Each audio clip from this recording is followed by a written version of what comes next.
ಕರ್ನಾಟಕದಲ್ಲಿ ಪ್ರತಿ ವಾರ ಮಾನವ ಮತ್ತು ಪ್ರಾಣಿ ಸಂಘರ್ಷದಲ್ಲಿ ಸರಾಸರಿ ಒಬ್ಬರು ಸಾವನ್ನಪ್ಪುತ್ತಿದ್ದಾರೆ ಎಂದು ಅಧಿಕೃತವಾಗಿ ಅಂಕಿಅಂಶಗಳು ಬಹಿರಂಗಪಡಿಸಿವೆ.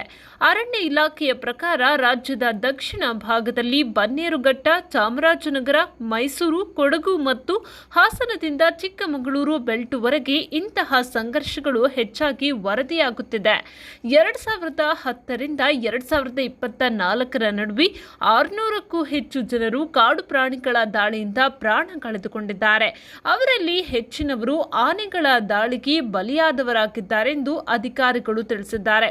ಅರಣ್ಯ ಇಲಾಖೆಯು ಪಿಟಿಐ ಜೊತೆ ಹಂಚಿಕೊಂಡ ಮಾಹಿತಿಯ ಪ್ರಕಾರ ಕರ್ನಾಟಕದಲ್ಲಿ 2010 ರಿಂದ 11 ಮತ್ತು 2023 ರಿಂದ 24 ನಡುವೆ ಈ ವರ್ಷ ಮಾರ್ಚ್ 6ರವರೆಗೆ 618 ಜನರು ಮಾನವ ಮತ್ತು ಪ್ರಾಣಿ ಸಂಘರ್ಷದಲ್ಲಿ ಸಾವನ್ನಪ್ಪಿದ್ದಾರೆ.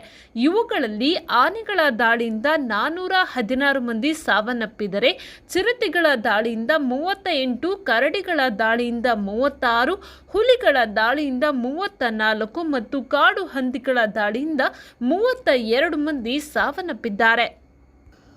ಕರ್ನಾಟಕವು ಅಂದಾಜು 6,400 ಆನೆಗಳನ್ನು ಹೊಂದಿದೆ ಮತ್ತು ಇವುಗಳಲ್ಲಿ ಸುಮಾರು 350 ಆನೆಗಳು ಕಾಡಿನಿಂದ ಹೊರಬರ್ತಾ ಇವೆ. ಹೆಚ್ಚಾಗಿ ಇದು 18 ರಿಂದ 30 ವರ್ಷ ವಯಸ್ಸಿನ ಆನೆಗಳು ಹೊರಬರ್ತಾ ಇವೆ. ತಮ್ಮ ವಾಸಸ್ಥಾನಕ್ಕೆ ತೊಂದರೆಯಾಗುತ್ತಿರುವ ಕಾರಣದಿಂದ ಪ್ರಾಣಿಗಳು ಅರಣ್ಯದಿಂದ ಹೊರಬರ್ತಾ ಇವೆ. ಕಾಡಿನೊಳಗೆ ಬಹಳಷ್ಟು ಕಳೆಗಳು ಬೆಳೆಯಲು ಪ್ರಾರಂಭಿಸಿವೆ. ಇದರಿಂದಾಗಿಯೂ ಕೂಡ ಪ್ರಾಣಿಗಳು ಅರಣ್ಯದಿಂದ ಹೊರಬರ್ತಾ ಇದೆ. ಇದರಿಂದಾಗಿ ಮಾನವ ಮತ್ತು ಪ್ರಾಣಿ ಸಂಘರ್ಷ ಉಂಟಾಗುತ್ತಿದೆ ಎಂದು ಅಧಿಕಾರಿಗಳು ತಿಳಿಸಿದ್ದಾರೆ.